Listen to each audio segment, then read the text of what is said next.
Welcome to the Natural Healing Reel. I'm Jackie. And today, Barbara With is my guest, and she is a multitude of things. She's a psychic, she's a renowned author, she is a facilitator, international peace activist.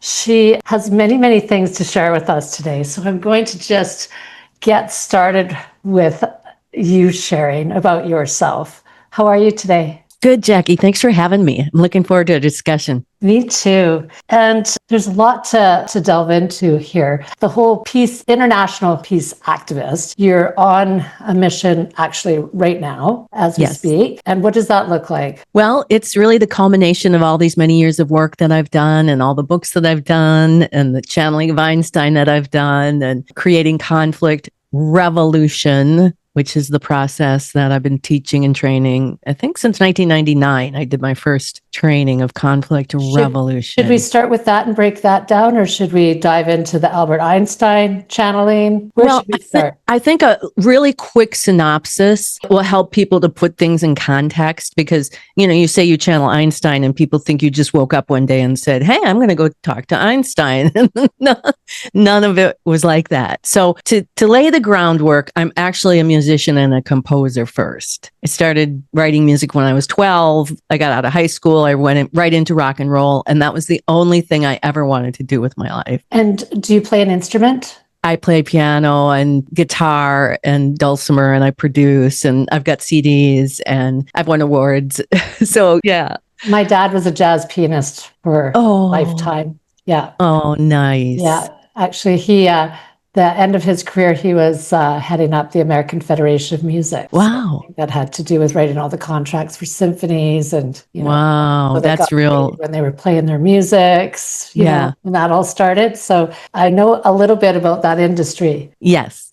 And as far as the songwriting, that was really the beginning of understanding how to channel. Okay. I didn't know it at the time, but when I went to write a song, I always said the song was already written, and I would go into outer space and listen, and I'd bring back a part of it and then the next part. So that was really setting me up to be able to maneuver consciously through the nothing and pulling out information that made sense. Right. That's like just tapping into the creative flow and exactly just downloading into. Right. Which you can do with anything, really, science or whatever. Alongside with that, my friend Mike's mom was a psychic. So I started having readings with her. I'm going to say when I was 16. So that was maybe 1971. And she just said she was like an antenna. Yep. So there wasn't anybody else. So she talked about my music and the healing power of this music that I was writing, which was very, very deep and beyond the mind of a 12, 13, 14-year-old. So I had that going on. So I knew what psychic work was. I knew what channeling was.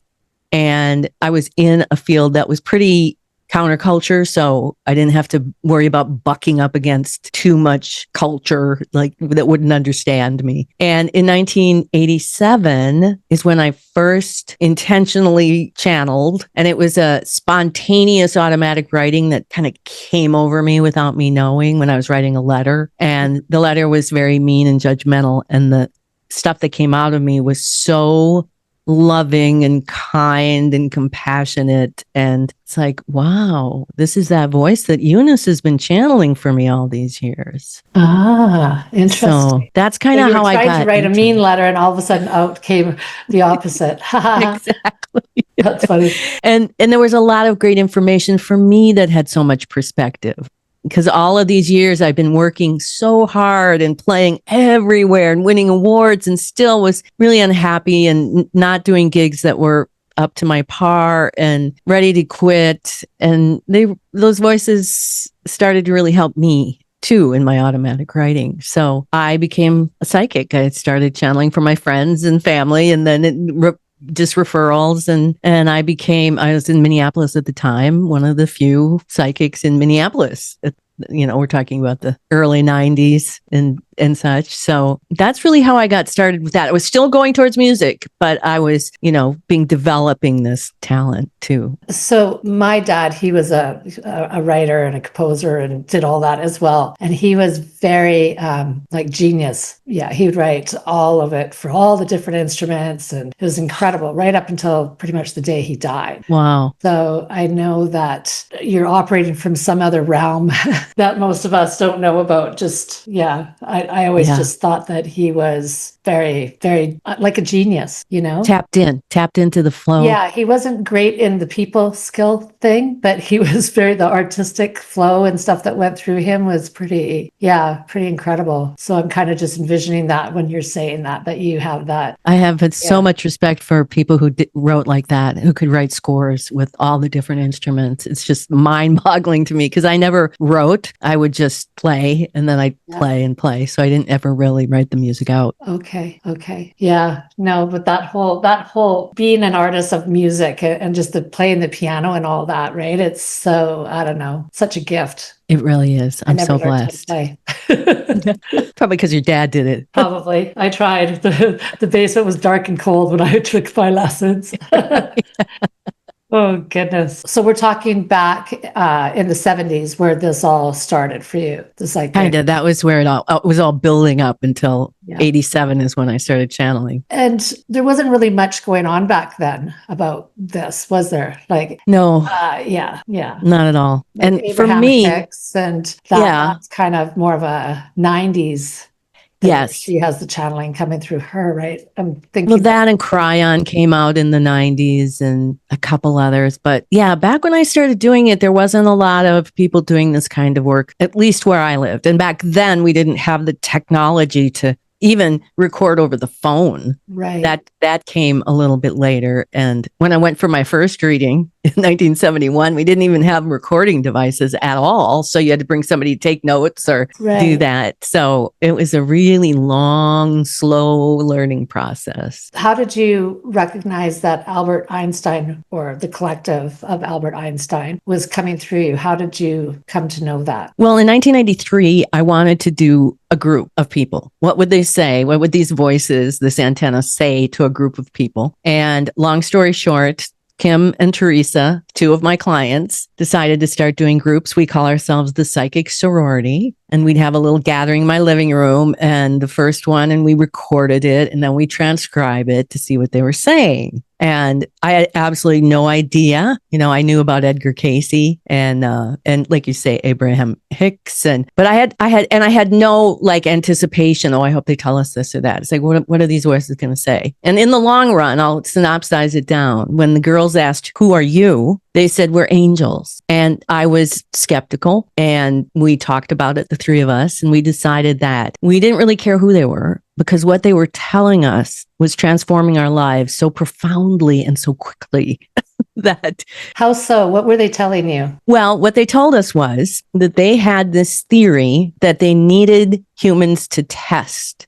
And their theory was a way to resolve conflicts first within our own energy field that would then naturally manifest outside of us, the peaceful environment. So instead of going into the environment where there was a conflict and trying to work it there, they had this theory that if individuals would do this, the conflict would naturally transform, but they needed some humans to test their theory. And we were the human. Okay. And so to do this, does that mean stand back to remove, to be an observer instead of? Well, they gave us the pieces of this theory, and then we're waiting for us to have our first fight because we had to test it on an actual live conflict amongst us. And it was a really, really incredibly brilliant time of being guided through this because for somehow the three of us hung in there and we got to our first fight and we sat at the table and we did it the old way. Well, you did this and you did that. And well, if you would do this and you would do that. And I said, whoa, wait a minute. Let's get the transcript. We just done the second group where they told us this and they called it conflict resolution at that time. And I said, I quote it, "If you are involved in a conflict, the root of your part of that conflict is within you. And that was such a simple statement that shifted in that day, that afternoon. And we've documented this in my first book, Diaries of a Psychic Sorority. It shifted everything within us as we were in the middle of the fight. We cycled around a little bit, but then I think we all got it. And there was this sort of Satori moment where we each stepped back and I was able to say, okay, here's what I can do better. And Kim was able to say, yeah, and here's where I can. And we had this incredible aha moment from which, and from there is where conflict revolution has sprang. Now it's taken decades of research, but in those moments, we took the ball and ran. And in 1999, we published our book in 97. I was working at a nonprofit in St. Paul that had so much conflict. And I was working in 3 different departments and they were all in conflict with each other. So I went to the president and I said, would you let me try to do this workshop? I have this new process. And so it was the first time I did it was a staff development for women venture. And we called it conflict revolution because it's all about using what's in the conflict. Like we don't disregard details of the conflict. We use them to revolve the focus back to ourselves. And now in 2025, this is not a new idea. The shadow work, working with the mirrors, working with triggers. But back then, this was a huge leap for human beings to think that you're in a conflict and you're going to analyze what's going on and put it in this new map. And then we have this, we call it the map of human consciousness. So there's 3 human dimensions that we work with. And like you said, then there's a witness. There's a part of us that can step back and in the course of the day say, okay, now I'm going to watch myself. I'm going to watch what my intellect is doing. I'm going to watch what my intuition is telling me. I'm going to watch what my emotion and my solar plexus is doing. And then we have a very specific way that we deal with each of them. You know, if your heart was ailing, you do one thing. If your liver was bad, you do a different thing. So each of them have their own, how do we calm down the intellect? How do we move emotion? How do we hear intuition? And then they all work together. So that's sort of the basis of conflict revolution and how it came about. And since 1999, I've been teaching it, training it, channeling it all over the world. And it's really remarkable. Yeah, it sounds amazing because when we're in the victim role, there's no win out of that, is there? No, and it's projection. And what we do is process emotion completely differently. Get out of your head. We don't need to think about why it happened or what it meant. When emotion comes through us, it's like, oh, we want to drop everything and start to breathe it past our thinking process. So it doesn't attach to a thought. Oh, it's about Uncle Joe who did these terrible things to me, or it's because I'm a no good person from my father, blah, blah. Get it away from there. Move the emotion independently, and it informs intuition. If you're in fear and you breathe that fear up into your intuitive center is going to guide you to do the next most advantageous step for the good of the whole situation. But it gets to intellect where ego and decisions are made. And God gave us the right to have free will and say no. And one of the most simplest ones I think everybody understands is how many times has intuition ever told you, rest?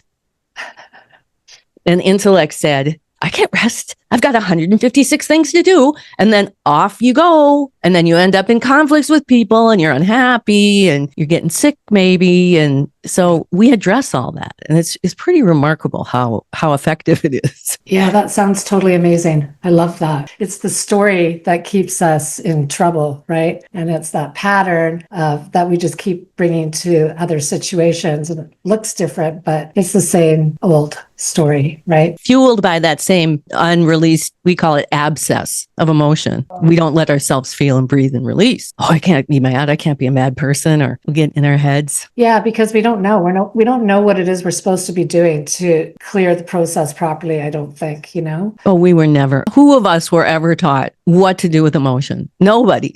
Nobody. I don't care what generation you are. Yeah. Like today, I think the biggest problem is the whole victim society, right? And we don't even know we're doing it. We're in the full victim, doing our same old dance, and it just gets more intense until you fall down hard enough again.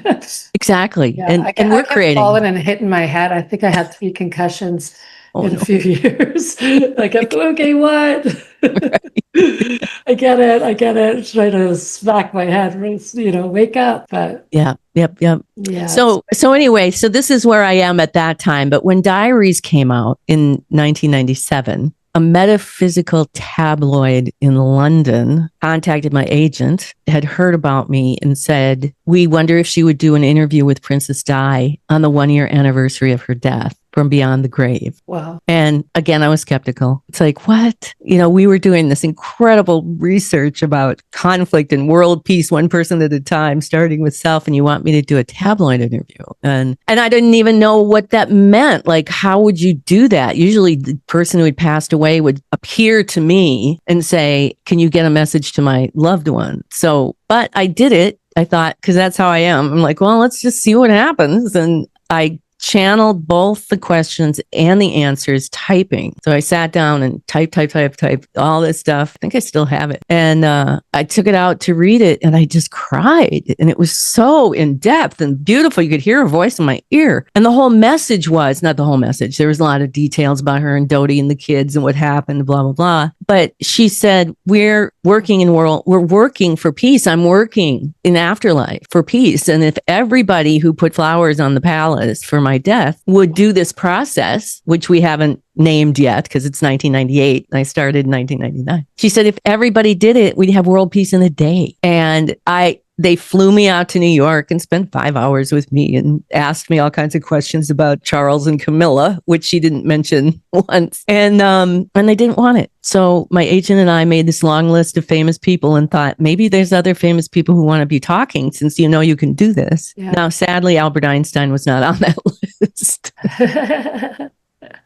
So we got to John Kennedy, this became Party of 12, the afterlife interviews. This book just totally blows my mind all the time. But he said, this isn't your idea. We are a party of 12 working in the afterlife together to try to get this information to you. And I think we'd done Diana, Nicole Brown Simpson, wow, Gianni Versace too, because he had just been murdered, the designer. And then John Kennedy. And he said, we'll tell you. Put your list away. We'll tell you. So next up came Jackie O, and then came Einstein. And when I did Einstein and I channeled him vocally, I just was floored because this was the voice of all of my channeling. Wow. This was the voice of all my readings. This was the voice of the automatic writing, which at the time they said were sound. I was like, okay. Sound is good. I work with sound. So it took me probably about 3 years of not really talking much about that I channel Einstein because it was so far-fetched to me that I could actually be channeling Einstein. But why was this voice the voice of everything I've ever channeled? And then when 9/11 came, I published Party of 12 in July of 2001. And then September 11th happened. And I was so distressed. And I thought, I've got these 12 famous people in afterlife working for world peace, and I can't even stand up and say I'm talking to the party because I'm too scared. Yeah. What people are going to think of me. It's so judgy out there, There's she's crazy. And the next thing you know, you're put in a loony hospital. Well, and me too. It's like, really, could this really be Albert Einstein? And I think that skepticism is good because truth will outlast skepticism, which is what happened with all of this. So in 2005, that was a 100-year anniversary of E = MC squared. I again had this little idea. Hey, let's do a volume with Einstein. So I channeled 6 or 7 sessions and sat down to edit this book. And I had no concept, no idea, nothing I was projecting it should be. It's like, what was he going to say? And what happened was in 2005, he channeled through me a unified field theory, which is a scientific explanation of how the macrocosm and the microcosm operate together, a map of human consciousness based on what we just talked about, and compassion he named as the 5th fundamental force of the universe with a capital C, compassion. Love that. And it's the creative intelligence that uses the other 4 fundamental forces to impel the creation of the physical world one step at a time. And you can't have the physical world without having human consciousness. And then he said, and this was the kicker, this will tie into where I just came in the summer, that the source of everything is in the center of the planet, and it operates like a black hole. Now, I'm not a scientist. I'm not a mathematician. I mean, I'm kind of amateur. I like to fiddle around with quantum. But I said to him, I have no idea if what that you said is even possible. And I have to go out onto a stage and tell actual scientists that the source of everything is the center of the planet. It's a black hole. And so this was the beginning of a journey that I just brought to, I wouldn't say a close, but it was the end of an era this summer when I spoke at the Science of Consciousness conference in Barcelona. And these are the left brain scientists that are looking for the source of consciousness, have been for 30 some years. And I was at the 24 conference, but I just had an unspeaking part where I got to hang a sign and talk to people who came by. But now I got to speak to the scientists. And it was the day, one day short of Einstein's actual 70th anniversary of his last words that were read after he died in London, July 9th, 1955, saying to the world leaders, please resolve your conflicts peacefully because no one will survive World War III. So 70 years later, and this is my 70th birthday, came in February, so there's these sevens, and I have this beautiful video depiction of the whole unified field, the map of human consciousness. And now in this day and age, you can download video clips and music clips and produce something really powerful. And I did it. And there I was telling the scientists that it was a black hole. And when I got to that part, like 3 people leapt up. Yes, yes, yes. I thought we have come a long way since 2001, since 2005. The consciousness of the collective is so much brighter right now. It's so much more tuned into all of this, much better than it was when I was starting out. But maybe it's because I forged my way through the jungle with my hatchet. Walked through that fear. Right? Yeah. That's big though. That's very real. I mean, you're talking to scientists from the real ones, quantum field, and for that to be accepted and is huge, absolutely huge. And now hearing them, Nassim Haramein, he was one of the biggest unified field theorists in the world, a physicist, to say it's possible. I just heard a clip of him go by. It's possible that we are all now inside of a black hole. And I was like,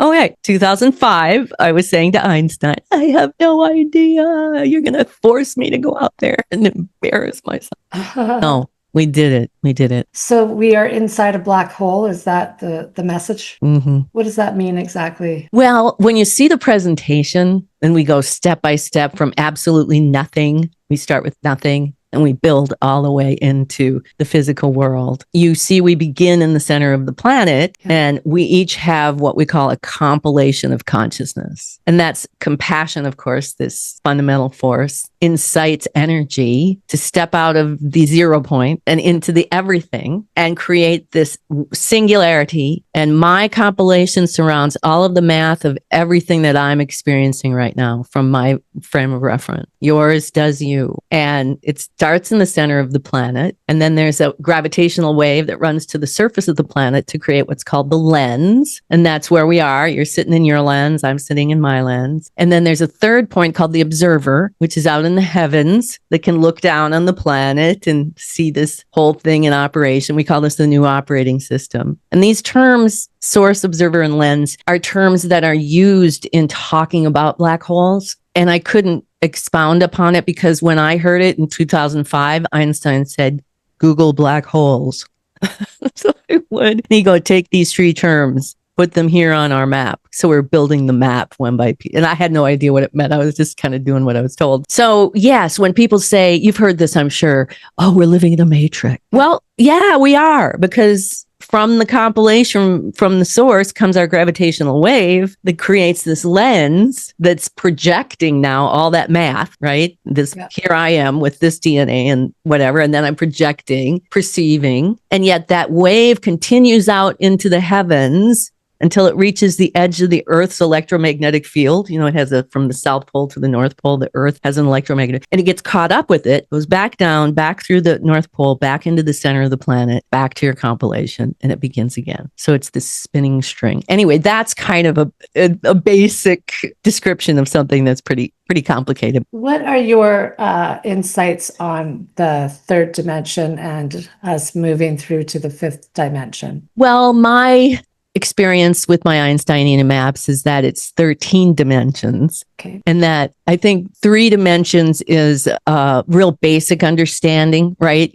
Depth, height, whatever. And then we add the 4th dimension, which is time. And then the 5th dimension, to me, is our perception of those 4 dimensions. So it's sort of like being able to step out of ourselves into a witness to see, height, width, depth, time. And this is my glass. It's, September 4th, 2025, and this time. Tomorrow it'll be in a different place. Meaning that then instead of being a part of, you're able to step back and be the observer. Yes. Okay. And it's both necessary and part of the operating system. You're the actor as well as the director. Yeah, I've had some understanding that with this matrix concept that we're in this, what do they call it? Simulation. Yeah. That we're like the avatar and we are actually the consciousness, throwing our consciousness into this avatar to grow and expand this planet. Exactly. Yeah. That gravitational wave, the compilation is just all the math. Okay. Einstein in real life, he said, I can't believe that if I'm not looking at the moon, that it's actually not there. And from Afterlife, he said, I was wrong because when I'm looking at the moon, I'm creating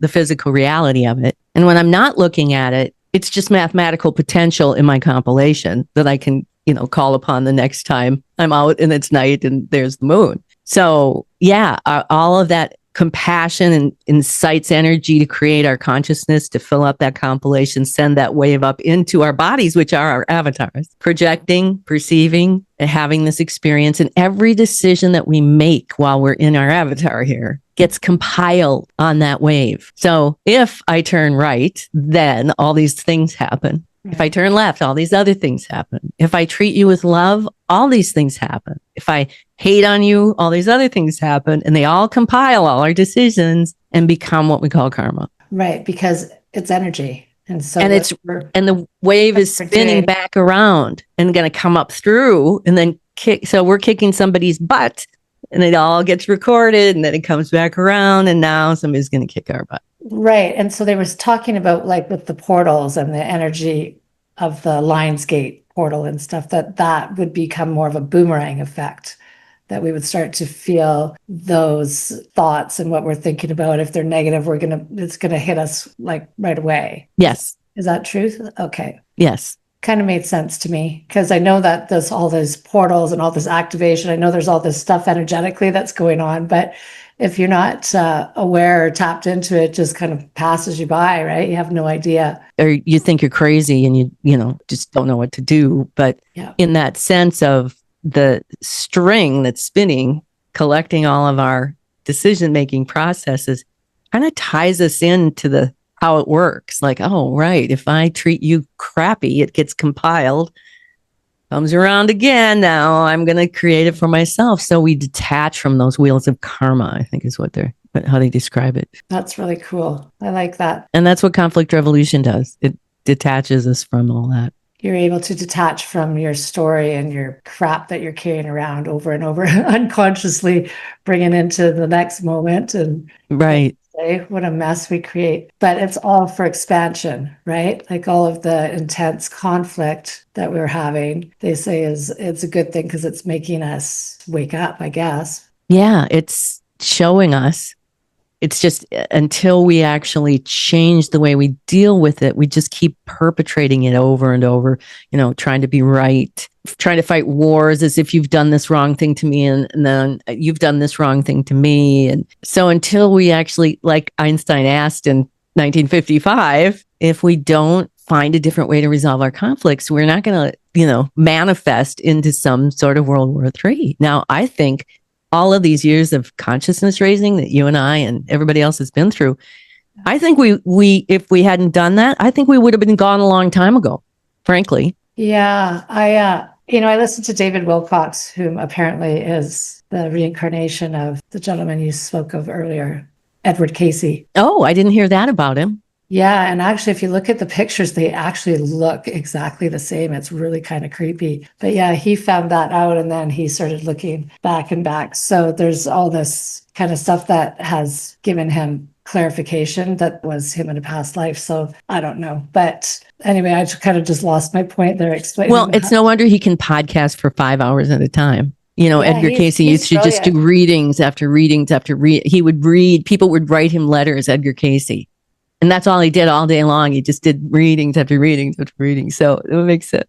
Yeah, apparently like Marilyn Monroe and John Kennedy and like they all went to him. And they're in the party. Marilyn's in the party. They're in the party. Yeah. Yeah. Well, we're going to have to get that book out and have a reading of that. That sounds really cool. Oh, I'd love to do that. Yeah, that sounds amazing. So your biggest gift from Einstein, the collective coming through you, is to teach you and then us how to get out of the victim mindset and to be able to get conflict and then go to, what are we calling it? Resurrection? Revolution.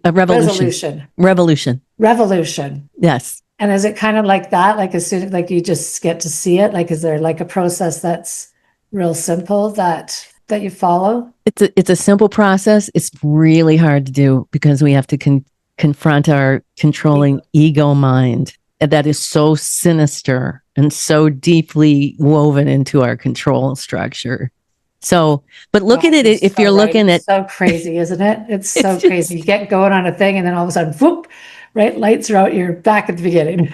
Boom, boom, boom. It's just so powerful. And think of it this way, though. And I'm sure you've had this where somebody was complaining about somebody else. Well, they do this and they do that. And you're quietly thinking to yourself, well, yeah, you've done that to me. But you're not here to argue or whatever. You can see it in somebody else, but the basic rule that whatever you're triggered by in somebody else is this thread that's going to lead you back to the mirror in you. And it's not going to necessarily be a direct mirror. In the beginning, Kim and I were direct mirrors. I was doing this and she was doing this and I was doing this. But sometimes I had a conflict at Women Venture, and I called it the drunken marketing manager. And my soundbite was, she makes me do her work and then she complains that I don't do it good enough. Mm-hmm. And it was so infuriating to me. She wasn't even my boss. And so I took my soundbite and I spent 2 weeks like driving back and forth going, where do I do that? I don't do that. I would never make people do my work and then complain about it. What are you talking about? So I finally called Teresa and she's like, with like no hesitation, said, remember that time that you and Dave were separated? And he paid the mortgage and did the yard work and took care of the dog and made sure the utilities were paid. And all you could say was he didn't support you. Mm-hmm. I make him do my work and then I complain. We can't see ourselves. We just can't see ourselves. It's so crummy, actually, isn't it? But when I went to him, then I could go to him and make amends and heal that. The next day she was fired. So I didn't do it to fire her. But that's the result of when we take responsibility for that revolution, go do something about it, then the environment naturally shifts without our trying. So curious. So what is that? It's just energy. It's just picking up the energy and then giving it back to us to say. Well, in our map, if you think about the map where there's the center of the earth and then the surface and there's this gravitational wave, intellect, intuition, and emotion are contained on that wave. And whatever the condition of that wave perfectly manifests in the lens. It's a projection. So if that wave is completely conflicted and your intellect is running ramshot over everything else, that's how it's going to manifest in the lens. If you go in and align it so you're taking care of your feelings, you get your thoughts in the right focus, you're listening to your intuition, that will naturally manifest in ways that you could never have made it happen going at it at the level it's being created. Right. You can never fix the problem from the same place it was created, right? Yes. Yeah. Wild. We all have to know how to do this. Like it's so important just for our own daily sanity. Yeah. Well, I have a conflict revolution challenge on my website, barbarawith.com. It's a free download. It's the basic instructions. And then there's another one that's a workbook for 12 weeks. so that we can just begin to work on having that consciousness about what are we thinking, what's intuition telling us, what are we feeling, how are we dealing with it. And then when you get it, like the first time you go, oh, wait a minute, here's this anger. I don't want to project it on Uncle Roy. I want to feel and breathe it and see where I've done these little things and go clean them up and have this aha moment. And suddenly Uncle Roy is either out of your life or he's completely transformed into a really loving person. Then you document that so you can see day after day. And after all of these years, I can tell you, I mean, I've used this process to not just save my life, but to get me into this incredibly thriving place I am today. And it's a miracle. It's what we all need. So you can download it free. I mean, I'm available for readings, and I'd love to offer you and your listeners a special. If you want a reading, I'll do an hour reading for the price of a half-hour reading. Oh, and wow. so Wow, you can. that's huge. Thank you. Yeah. And Amazing. and I've got some. In fact, you were talking about Party of 12. I've got some. This winter, I'm going to do a book club with Party of 12. So I can read the book, and then we can have conversation about each of these characters and what are they bringing to the table here. And then I also get, in the end, I'll be able to edit my audiobook and have it done. But in the meantime, we can take some lessons and listen to this fascinating information. As the time passes, it gets more and more fascinating. Wow, that's amazing. That sounds really, really amazing, actually. Oh, thank you. Yeah. I think so. I'm honored. I'm so honored. Yeah, that there's so much to learn out of this stuff. And, I think, as you say, right, the more as time keeps going, like with the Dave Wilcox thing, he did all these, I don't know, back in 99, I believe as well, where he was under and having a channel go through. And then what's happened is it's all coming like every week. It's actually the prophecies they're all over the place. It's bizarre. Like, how did Archangel Michael, I guess, was who came through him, but how did he know you know what I mean? And how he found these 21 or 22 tapes that he had done way back when. And it's kind of that same thing that you're talking about. It's really quite something. It is. And it's when I look at my life now from where I am now that I know what I know, and look back and see the plan from teaching me how to teach myself piano when I was 5, to the music and everything that happened in the music. That's a whole nother conversation about manifestation I'd like to debunk. And then the angels, and then Kim and Teresa, to make sure there was 3, so I wouldn't go too crazy. And then the introduction, how the party came about, how it all came about. It's just breathtaking to me. I can't hardly believe it's my life, but it is. Kim and Teresa. Sorry, who's Kim and Kim Teresa? and Teresa are the Psychic Sorority. Okay. The triad. We started doing groups together. And so do they do work with you still, or how does that play? We don't work together, but we've been together for all that time. How special is that to have that kind of support, right? Because especially when you're having those kind of experiences and the world hasn't woken up to that kind of agenda yet. Oh, it was absolutely necessary. It wouldn't have happened. 100%. Wow. Well, it's quite a life that you've had. And you had like quite a bit of trauma when you were in your younger years. And through this, you were able to heal that. I mean, you had a couple of family members were murdered. You had and that was later on. Happen, right? And you were able to heal using this kind of information, especially with those murders. That it was a very important gift to be able to walk with them through their journey in afterlife. It isn't just you die and then everything, you're in some pillow in heaven. It's much, you keep working at things. Yeah. So I really kind of delved into this work after I lost my daughter, and it wouldn't matter where I was. All of a sudden, she'd be coming right through. They couldn't teach. Sarah's coming through for like everybody. She'd overtake every class, every reading, everything. It was so funny.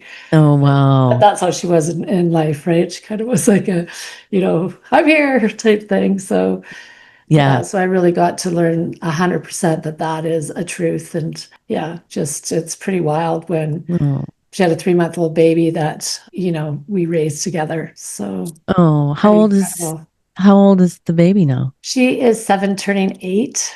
Oh my. I know. Yeah. Time flies, right? Yeah. But she was very loud. very loud, like, electric toothbrushes would go on. Music would just change. I had the nanny in the back seat scream. Well, because we're listening to lullabies, and all of a sudden Flip comes on her song as we're pulling into the cabin for the weekend of her birthday, like just without a doubt. Do you know what I mean? Yes. Just Yes. so Yes. incredible. Yeah. Absolutely. Yeah. So And there was a guy at the Science of Consciousness conference that spoke before me, and he did a research project on how many people got cell phone messages from people who had passed on. wow. So he had this documented research project of that. It was like, Yeah, because they can tap into the energy, right? Through like of the music or there's electricity. The electricity, thank you. Yeah.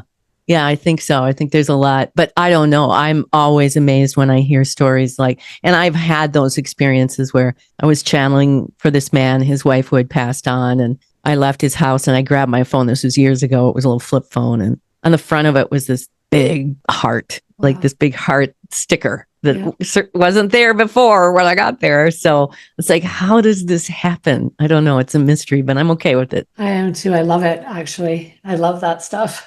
Yeah, me too. Once you accept that it's a thing, and and a lot of people, think you're crazy or whatever, but they're going to think it anyway, right? So whatever. Well, what's interesting is that all of those researchers this time said the same thing to the audience, that their subjects who were participating in the study were afraid to speak up for fear they were going to be told they were crazy. And I thought to myself, because I was sitting up near the front, it was a packed house, and looking out at these scientists thinking, and you're the ones who are telling them they're crazy. Yeah. And now you have to crack open that egg of the right brain and get into some of the mystery. Yeah, I wonder what will happen with, they say that just we're evolving so fast right now, and that the planet is kind of rebirthing itself right now. What happens with the people that are really asleep still? Like, they say that everybody is ascending, and then what happens when they kind of get that realization that there is so much more going on than what we've been told, right? And they have no idea. Whereas, at least we've been kind of learning along the way, tools and things to help ourselves, right? Well, I think that this is a time of healing timelines. I know people say that often, but I think that within our bodies here in 2025, we're feeling the thoughts, feelings, senses, emotion, intuition, intellect of other lives that we've lived. And we have a map for that too. But so I know that when I look at anybody who doesn't appear to be getting it, or, isn't ascending in, they have such a complicated mathematical, how many timeline, are they not getting it now because they got it before? Is there something going on in their complex system that I have absolutely no idea about? So I'm going to just assume that it's perfect for them, even though it might not look that way. Right. And we all have to go through trauma. That's a good way to view it. It's just perfect exactly how it is. It's exactly as it's supposed to be, right? My domain is my responsibility. Your domain is not my responsibility. That's the ground rules of conflict resolution. My domain. So I can observe people who are floundering and who aren't getting it. And the best I can do is be the best example as the best teacher. You can't train someone to do something unless you're doing it yourself. Yeah. You can try to, but it isn't always successful. So we just have to take care of ourselves, and intuition will guide us to help people when we're supposed to, and to keep us safe when we're supposed to be. I love that. That's a great way to view it. Great perspective. So how many books have you written? Well, in metaphysics, I've written 6. And I have other books. I've got a book of my photography, and a book about election integrity, and a book about some of the activism I was engaged in earlier in my life. So, and a book about how to write and publish books and keep 100% of your profit, called Guerrilla Publishing. So, yeah. That's a lot that you've got going on there, Missy. How do you keep all that in balance? Just flows through you, I guess, right? It does. It really does. And I've been trained so much to listen to intuition that I barely have time to even think about anything being right or wrong. It's like my body says no, I'm going to say no. Yeah, I'm to a point where I can't even override that. Right. You know, Exactly. it's like, it's just, yeah, it's just bigger than me. I'm okay with that, actually. Simplifies life. Yeah. So what else are you going to share with us? Well, gosh, we've covered a whole lot. I left my whole life 2 years ago on July 9th, 2023. I put away all my little side gigs that I was doing. I was the business manager of an arts organization and blah, blah, blah, to devote my time into this international peace tour. Wow. And I left, and first winter, I went over to the UK and got to Belgium and France and Romania, and then back to the United States, all over the United States, and came home. I live in northern Wisconsin, and went out last fall and spent the winter actually doing my master class, which turned out to be the presentation in Barcelona the following winter. But I spent Norway. I left in June, and Barcelona. Just traveling, sharing your Bucharest. message. Yes, I have associates in other countries, and spending time with them. And we're working together I'm creating the Conflict Revolution Institute, I guess where we can get more formalized and get more. if it's that powerful, then I would think so. Hey, you'd have to get that message out on a broad spectrum to all of us. Yeah. Right? And after 2 years of talking about it on podcasts, like I said, I've probably done 200 podcasts, people get it. I mean, there's not been one podcast that I've been on where the host isn't like, yes, that makes sense. And it's so exciting to not only share my wisdom of all these many years, but it's kind of vindication. As the woman that I was on a couple of days ago, she's like, none of this would have happened had you guys not done that work all those many years ago, opening up when it was so hard. And it's just like, Wow. Thank you. That means the world to me. I feel like I just got paid. That's huge. Wow. What a life. What a life. It is. And so where's your focus now? What is the main focus right now for you? Right now, I am in the process of, this is the third year that I'm going into my work, and I'm actually selling my home and downsizing. I've become a minimalist after all of these years, and that's going to afford me the opportunity to really plan out the next 5 years, where I want to go, who I want to reach, how to reach those people. I would love to get to the president. I would love to get to, I know Kim has a book called Second Coming, Awakening the Christ Within. And we always joked about her getting that to the Pope. And it's just like people that I want to get the information to, that I'm impelled to do that to, and to get it out into the world. I've had some not major podcasts, but I was on Ask Tucker Carlson. Oh, I love Tucker Carlson. Oh, well, then I'll have to save him and Joe, and Lewis. I love them. So I have to send you the clip, because please do. He had you got to ask him a question, and it was the first time they were doing this. And I got 900 people. I got picked, and I said, "Do you believe in afterlife? And if you believe in afterlife, do you believe that we can communicate with those who had passed on?" And he was just fascinating conversation. And he actually confirmed because I said, what did the early prophets, how did they know it was God? And he said, well, you know them by their fruits. So, if the information is uplifting you and making your life better, then it's from God. And if it's tearing you apart and causing misery, it's not. And it was like, great answer. That's what I believe about the party of 12. Yeah. Them. You feel it in the energy, right? Yeah. It's like love, right? If it's true love, then it shouldn't be ripping you apart and tearing you down and breaking your heart. That's not true love. Yeah. Right? If it's true love, then you should feel love. Right? Like the energy of the frequency of it should be of love. Yeah. Not of heartbreak. Mm-hmm. And I was also on a segment of Jimmy Dore, who is a comedian who does the news, but he has a spiritual side. So he does this after show, and he featured me one night. We had a long conversation about it. That's on my website too. But so I'm working up towards Joe, because I think Joe and I could talk for a long, long, long time. And he's just so authentic, isn't he? I just love him. He's so bright, he's so well spoken. His interviews, he's talking, he just, the questions that he has, that he's just, I don't know. He's for everybody. Like, it doesn't matter what you do. Who he's interviewing. Yeah. He has some kind of knowledge, deep questions, like things that Yeah, he's just incredible. He's a real gift. Yeah. So that's my intention, is to get on him. And Get on that's there. my intention, is to get this as far and wide as we can. And I would be happy if everyone would do the conflict revolution challenge. I mean, I don't mind making money, but my more important thing is to get people doing this, because then we're all going to thrive. I remember seeing Mariana Williamson years ago. She came to Vancouver. My sister and I went to the Orpheum and saw her. And I remember her talking about that we weren't at the tipping point. We were close to the tipping point. We're definitely over the tipping point. You can Absolutely. feel it. You can feel it energetically. People are waking up. People are open. People are hearing things now, I think, for the first time that they weren't open to hearing before. Yeah. Yes, It's an definitely. exciting time. I think so. I'm just so excited to be alive right now. Yeah, apparently we chose to come in at this time, hey, to help get through this time.